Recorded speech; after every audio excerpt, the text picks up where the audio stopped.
Samantala, nakarating na sa bansa ang labi ng OFW na si Jenny Alvarado matapos na maling bangkay ang unang maipadala sa Pilipinas. Siya ang Pinay sa Kuwait na namatay dahil umano sa suffocation.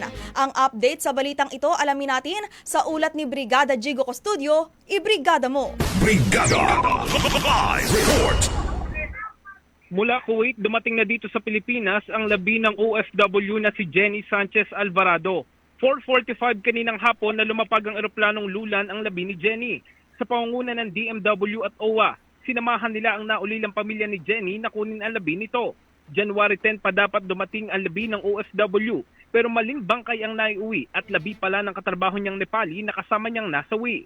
January 2 nga nang masawi si Jenny kasama ang dalawang katrabahong Nepali sa Kuwait dahil umano sa suffocation. Kabado ang pamilya ni Jenny dahil sa trauma na kanilang inabot na nangyaring pagkakapalit ng bangkay.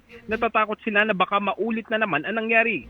Sa mga oras na ito ay hinihintay pa natin ang paglabas ng bangkay ni Jenny pero kasama na ng DMW at OWA ang dalawang anak nito para puntahan siya. Nagkaroon lamang kanina ng kaunting tensyon dahil hindi pinapasok lahat ng kaanak ng OFW at tanging dalawang anak lamang niya ang pinayagan. Mula dito sa Import Wing Cargo House, ididiretso sa Cavite sa punerarya ang labi ni Jenny at doon i-autopsy. Pagkatapos nito ay tsaka siya idediretso sa Montalban sa kanilang tahanan para bigyan ng maayos na burol. In the heart of changing lives, ito si Brigada Jigo Custodio ng 15.1 Brigada News of Manila, the Music News Authority. Brigada Bandita Nationwide. Ang bahaging ito ay hatid sa atin ng Power Cells Herbal Capsule. Tuldukan ang sakit dahil ikaw ang sandigan.